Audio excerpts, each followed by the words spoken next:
Gentlemen, listen closely. Understanding the psychology behind attraction, behavior, and emotional responses is not manipulation. It's awareness, and awareness is power. Today, I'm revealing 10 common female weaknesses. Many women crave emotional validation. It's a form of psychological reassurance that they're desirable, loved, worthy, and appreciated. This craving shows up in subtle and overt ways. The way she checks her phone after posting a selfie, how she reacts when she doesn't get a response to a message, or even the way she interprets your tone when you're not as affectionate as usual. It's deeply rooted in social conditioning. From a young age, girls are taught, directly or indirectly, that their value is tied to how others perceive them, especially men. Compliments, attention, emotional feedback. These things form the backbone of their self-esteem. Over time, this need for validation becomes more than just a desire. It becomes a weakness. Now here's where most men make a critical mistake. They see her desire for emotional validation and immediately start oversupplying it. Constant praise, endless reassurance, always texting back instantly, never allowing space for mystery. That kind of behavior doesn't make her feel secure. It makes her lose respect. Because the more validation you give away for free, the less she values it. You become predictable, easy, emotionally accessible at all times, and the brutal truth is, people don't cherish what they can always have. The power flips when you pull back, not in a manipulative way, but in a conscious, calculated manner. You stop being the guy who tries to win her over with words. You let your energy, your silence, and your sense of self-worth speak louder. When you don't jump at every opportunity to validate her, she starts questioning why. She wonders what you're thinking, how you feel, if she's slipping in your eyes. That uncertainty creates intrigue, and that intrigue becomes obsession. Think about it. When was the last time she chased a man who was always available, emotionally open, and constantly pouring out his feelings? Probably never. What pulls her in is the man who remains steady, composed, and hard to read. The man who can show affection but doesn't depend on giving it to feel good about himself. He gives sparingly, which makes every bit of praise, every compliment, every emotional exchange feel earned. It's not about being cold, it's about being controlled. You're not withholding validation to punish her. You're simply not giving away your emotional energy freely because you understand its value. You know that every time you validate, you create an emotional imprint. And that imprint should matter. It should be meaningful, not diluted by overuse. When you reach this level of emotional discipline, you become dangerous, in the best possible way. You're no longer reacting to her emotions. You're directing the emotional tone of the relationship. She looks to you for stability. She leans in, hoping to hear what you think, feel, believe. Because you no longer offer it up automatically, you become the prize. A woman who thrives on validation can't help but be drawn to a man who doesn't need hers and doesn't easily give his. She'll keep coming back, chasing those rare moments where you let your guard down just enough to reward her persistence. And that, my friend, is the upper hand. Because when she's chasing validation, she's no longer in control. You are. The hypergamy instinct in women is one of the most powerful yet misunderstood forces in modern relationships. It refers to a biological and psychological drive where women are naturally inclined to seek out a partner who represents a step up, someone with more resources, more status, more strength, more vision, or more leadership qualities. This isn't superficial or materialistic in the way some men misinterpret it. It's deeply evolutionary. In ancient times, a woman's survival and that of her offspring often depended on choosing a man who could provide protection, food, shelter, and stability. That primal instinct hasn't disappeared. It's simply evolved to fit the modern world. Instead of looking for physical strength and shelter, she may now seek financial security, emotional intelligence, social influence, ambition, and confidence. Most men get this all wrong. They think they need to prove themselves to a woman to meet this hypergamous instinct. They brag. They overshare their accomplishments. They flex status or wealth or success in ways that scream insecurity. What they don't realize is that trying to prove value is the same as revealing a lack of it. True you men never chase, never advertise, and never argue for their worth. They simply are asterisk, and that's what makes them magnetic. When you understand hypergamy, you stop being offended by it and start using it to your advantage. You realize that a woman isn't looking for a man who bends over backward to impress her. She's looking for a man she has to qualify herself to. That's the game changer. When you become a man of purpose, ambition, and self-discipline, you naturally rise above the noise. You stop worrying about competing with other men because your only competition is yesterday's version of yourself. She sees that, she feels that. It triggers a deep, often subconscious desire to attach herself to your trajectory. She doesn't just want you. She wants to be part of the story you're building. She wants to be chosen by the man who has options, who doesn't chase, who moves with a sense of destiny. But here's the catch: hypergamy never shuts off. That means the second you stagnate, the second you become complacent, the second she senses you've stopped growing, her attraction begins to fade. That's why, as a man, your evolution can't stop once you get her. The moment you rest, you risk being replaced. Women instinctively want to feel like they're with a man whose value is still increasing, not one who peaked before he met her. And this isn't about constantly working to please her. It's about working for yourself, living a mission-driven life, elevating your status, yes, but more importantly, elevating your character, your habits, your mindset, and your emotional control. Hypergamy rewards the man who builds. It punishes the man who begs. You gain the upper hand when you detach from the outcome and commit to the process. When you stop chasing women and start chasing mastery, your value multiplies. And when your value multiplies, you become the man that other men admire and women desire. That's not ego, it's reality. A woman may like the guy who flatters her, but she becomes obsessed with the man she feels lucky to have impressed. Understanding hypergamy doesn't mean resenting it. It means accepting it as a biological fact and adapting. You don't complain about the rules.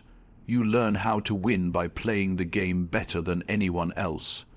That means never arguing for your worth, never explaining your value, and never lowering your standards to meet someone else's expectations.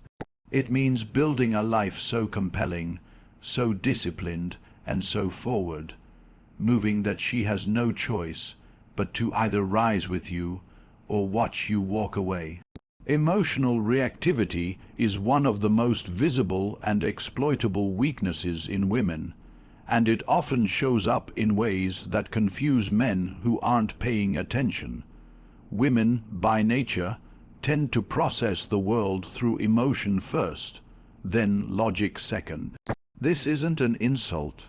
It's a reality grounded in biology and psychology. Their hormonal cycles, emotional depth, and intuitive sensibilities all contribute to this wiring. It's why women can appear unpredictable, sometimes overly sensitive, or deeply affected by situations that might not faze a man at all.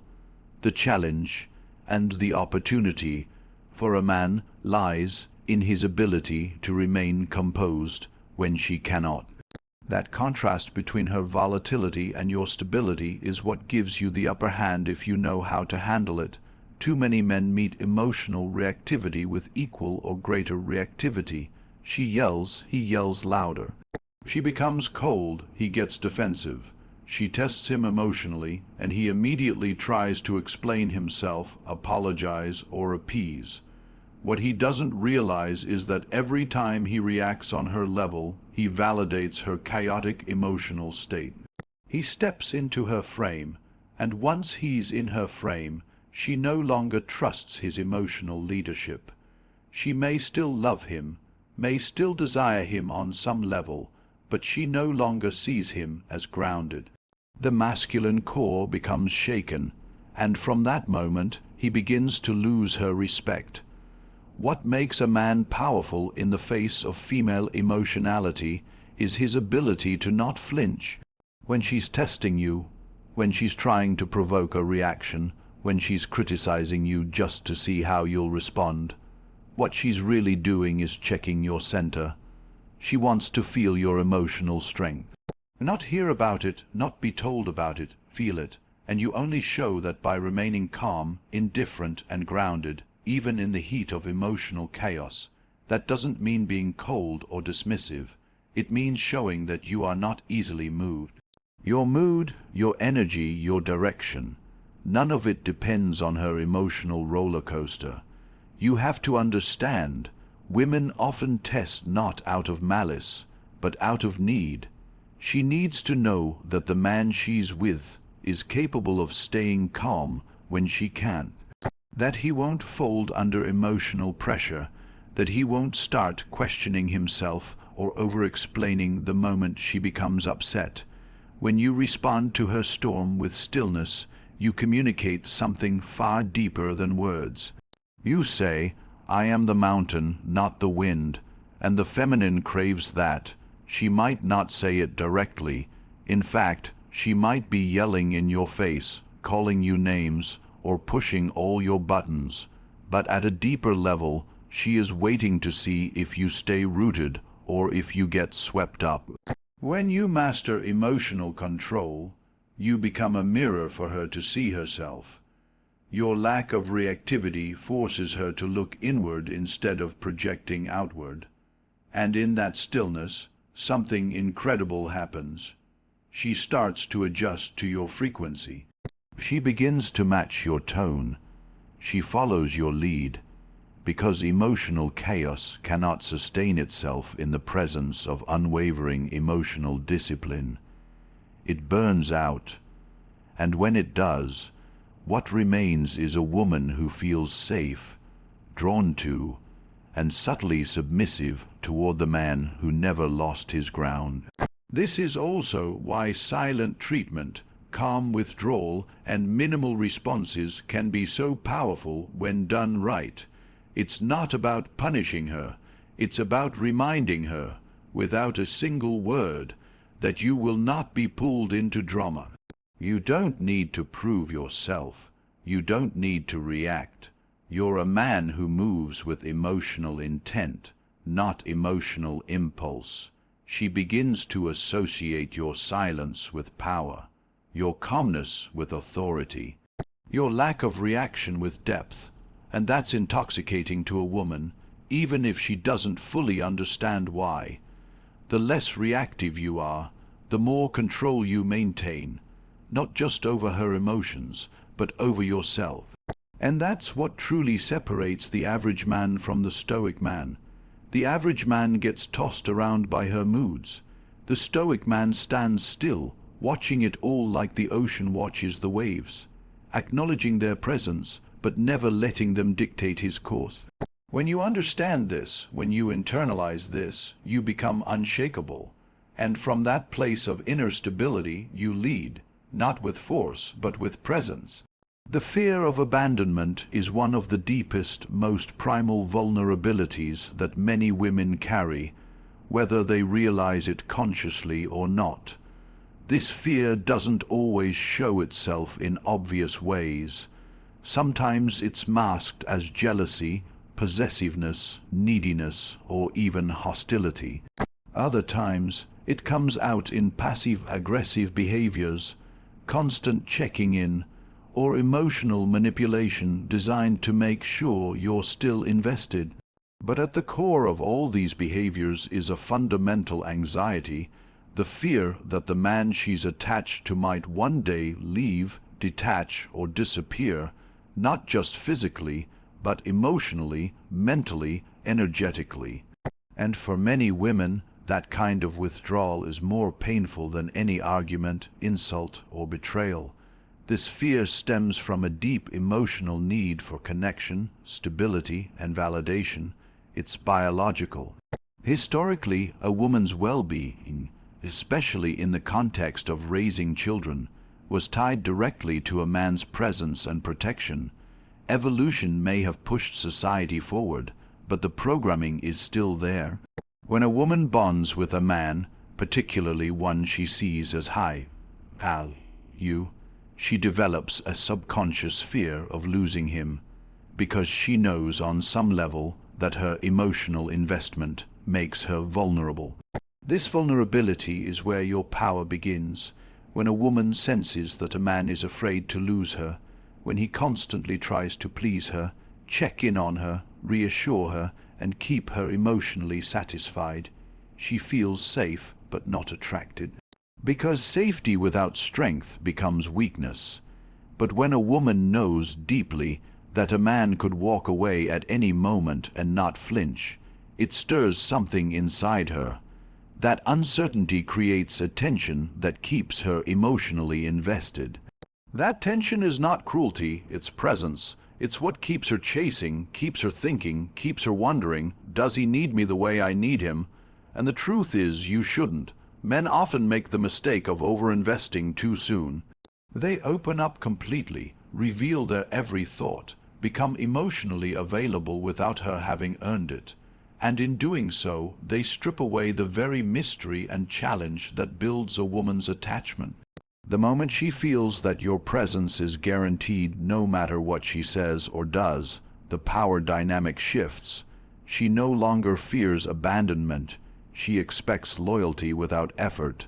She begins to test boundaries, not to be cruel, but to see if there's any edge left in you. And if you've abandoned your own standards to keep her around, she'll eventually abandon you. The key is to master emotional detachment. Not in a way that makes you cold or distant, but in a way that makes you unshakable. You must be willing to walk away, not out of anger or frustration, but out of principle. Your self-respect, your boundaries, your inner peace must always come first. When a woman senses that you won't tolerate emotional disrespect, that you won't stick around if she crosses the line, and that you're not dependent on her presence for your identity, her fear of abandonment rises. But in this case, that fear becomes a healthy respect for your standards. This is also why the silent treatment, when done with discipline and not out of spite, can be incredibly powerful. It creates space. It disrupts her emotional control. When she's used to getting reactions from you, your sudden silence becomes deafening. She feels the distance, the disconnection, and the possible loss. She starts to reflect. She starts to question. She starts to chase. Because deep down, she knows that when a man of value pulls back, it's not a game. It's a decision. A woman's fear of abandonment kicks in hardest when she knows she's losing something real, something rare, something not easily replaced. Detachment also plays a massive role in how you carry yourself in the relationship. You should never become so emotionally entangled that you can't think clearly. You must maintain a level of independence in mind, energy, and purpose. That way, you never collapse under emotional pressure. You're not the man who panics when she threatens to leave. You're not the man who begs for another chance. You're the man who calmly says, "Do what you need to do," and walks, if necessary. That type of presence shakes her to the core. not because it's cruel, but because it reveals strength she can't control, and that's what captivates her. The paradox is this: the more you're willing to walk away, the more she tries to make you stay. The more you hold your frame, the more she respects and values your presence. Women don't want to abandon a man who doesn't fear being abandoned. They want to stay close to him because he represents stability, certainty, and discipline in a world full of weak, reactive men.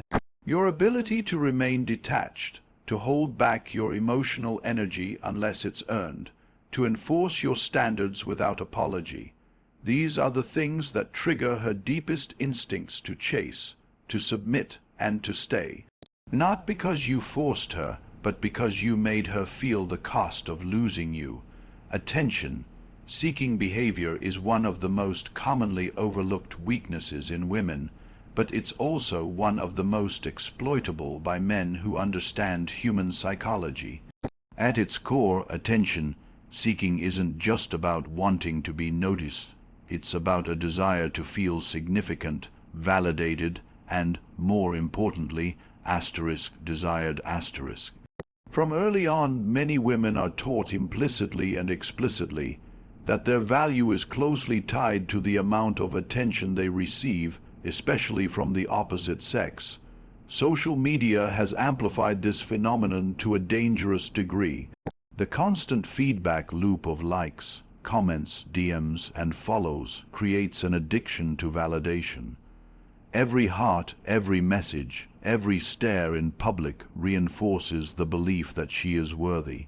And when that attention fades or shifts, it creates anxiety, insecurity, and a powerful urge to reclaim it. Most women don't consciously realize how much their identity is wrapped up in being the center of attention. You'll see it in how they dress, how they post online, how they speak in group settings, and how they behave when the spotlight is on someone else. It's not about vanity alone, it's about control. Attention gives them leverage. If they can hold your gaze, control your emotional reactions, or keep you chasing, they feel powerful. But here's the key: the moment you stop giving them that attention freely, the dynamic flips entirely. The average man fails here because he becomes predictable. He gives compliments too often. He laughs too hard at her jokes. He responds immediately to her texts. He likes and comments on her posts. He validates her constantly without making her earn it. And while that might seem like the respectful or loving thing to do, it slowly drains his value in her eyes.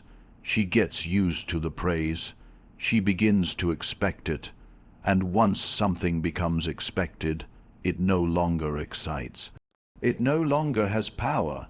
Now, when a woman who's addicted to attention meets a man who doesn't immediately cater to her need for constant reinforcement, she doesn't know how to react. It disrupts her entire system. She starts to question herself. She wonders why he's not reacting the way others do. Is he not impressed? Is he not interested? Is he seeing someone else? That tension, when she's uncertain about your level of investment, is what makes you powerful. You're no longer another source of easy attention. You become the challenge, the one she wants to impress, the one she wants to figure out, and in that shift, she begins to chase. This is where emotional discipline becomes critical. You have to learn how to withhold attention strategically, not as a game, but as a form of control. Every compliment, every glance, every word of validation should be earned, not given automatically. When she does something exceptional, acknowledge it, but don't overdo it. Keep your praise rare and intentional. Keep your responses delayed and measured. Make her work to pull emotion out of you. The harder she works, the more invested she becomes. And the more invested she becomes, the more influence you gain. Also, understand that attention, Seeking often escalates when you withdraw. She might post more provocative pictures. She might text you things meant to provoke a response. She might start talking about other men to test your jealousy. This is where most men fall into the trap. They react, they respond, they get emotional, and the moment they do, they feed the very craving she's using to control them. You must remain stoic, indifferent, unbothered. Your silence should say everything. Your lack of response should speak louder than any argument. Because when she realizes her old tactics no longer work on you, she's forced to shift her strategy. She starts seeking your attention through submission, not manipulation. There's a profound difference between the woman who tries to control you with attention and the one who tries to earn your attention. The first one sees herself as the prize. The second one sees you as the prize. And the difference between the two is how much discipline you show in managing your focus and energy. A man who throws his attention around like candy loses all leverage. But a man who guards his attention, who gives it out with intention and restraint, becomes magnetic. His attention becomes a currency, and only those who bring value get to spend it. By controlling how much attention you give, when you give it, and why you give it, you start to train her subconscious. She begins to associate your validation with achievement, not entitlement. She learns that being close to you emotionally is not something she can demand. It's something she must earn. And when she does earn it, when you finally acknowledge her, praise her, or show her affection, it means 10 times more. It imprints deeper. It creates emotional bonding that simple attraction never could.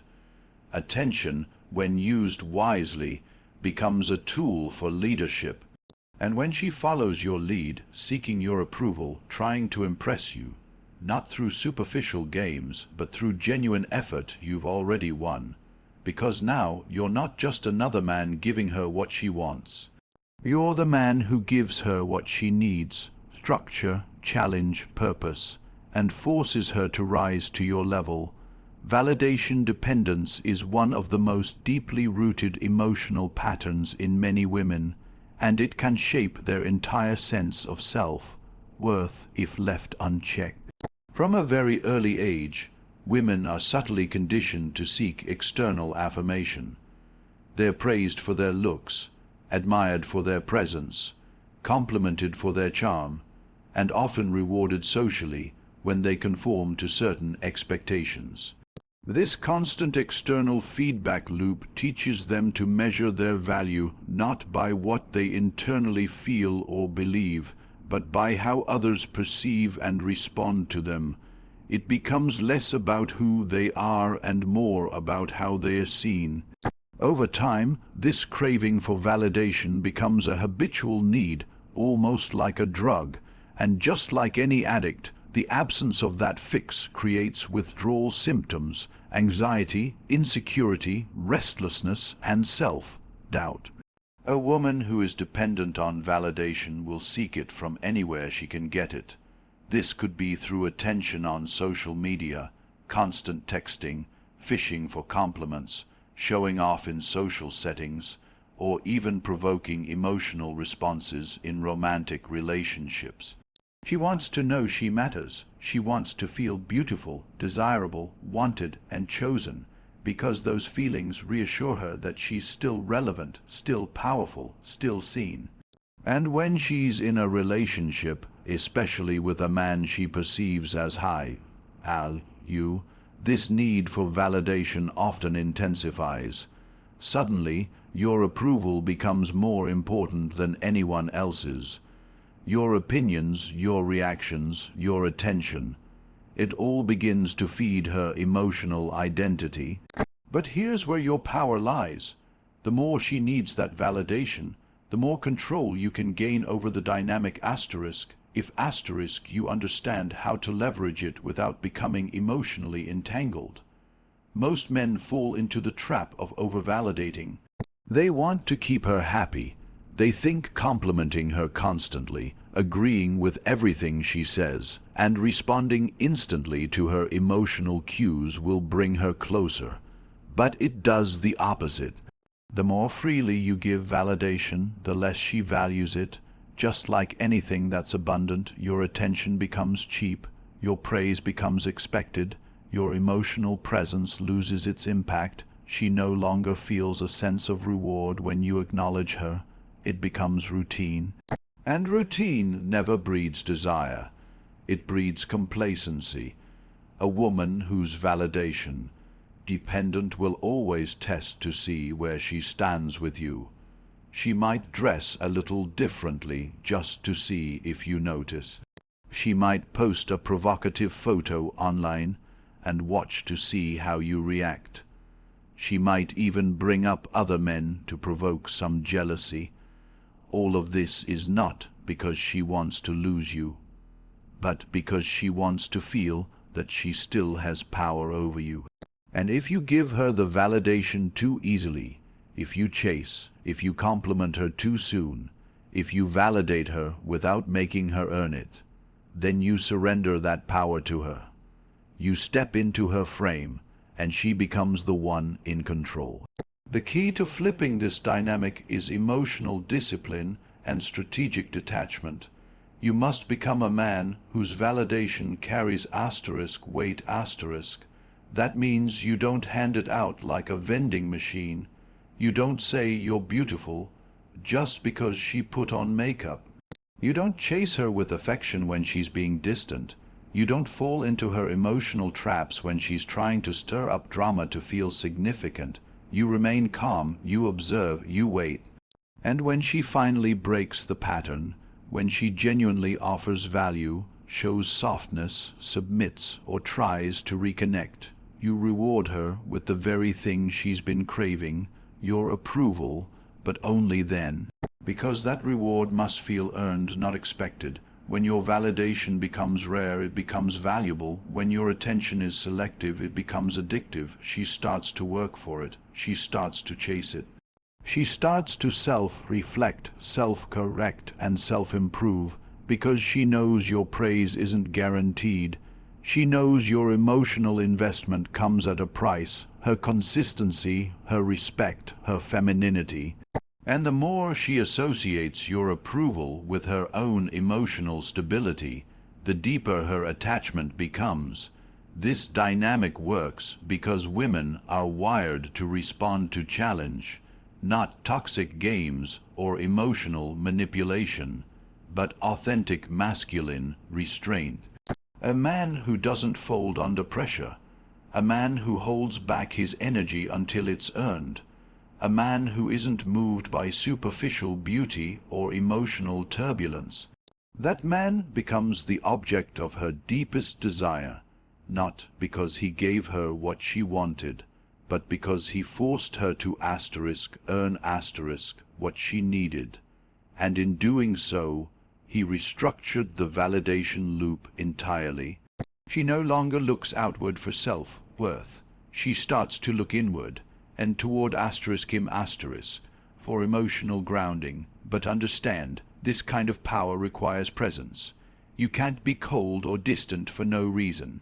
You can't play hard to get without substance behind it. Your restraint must come from a place of strength, not fear. You must genuinely believe that your validation matters, that your time is sacred, and that your attention should only be given to those who elevate your life. When you operate from that belief, women feel it. They sense the difference. You're not ignoring her to play games. You're focused because your purpose comes first. You're not withholding compliments because you're insecure. You're withholding them because you know their value. And when she realizes that your validation is rare, powerful, and deeply meaningful, she will do everything in her power to keep earning it, not once, but over and over again, because what is earned is always valued. And what is easily given is always taken for granted. So when you understand these subtle but powerful female weaknesses, whether it's emotional validation, attention, seeking, or fear of abandonment. You begin to see the game for what it truly is. Power in relationships doesn't come from aggression, control, or domination. It comes from mastery of yourself, of your emotions, and of the dynamics at play. When you no longer chase, no longer overinvest, and no longer react to every emotional cue she throws at you, you shift the entire balance. You stop being the predictable man she can toy with and become the grounded force she can't help but respect, desire, and cling to. The upper hand isn't about manipulation. It's about discipline. Be the man who doesn't need her, and you'll become the man she can't live without.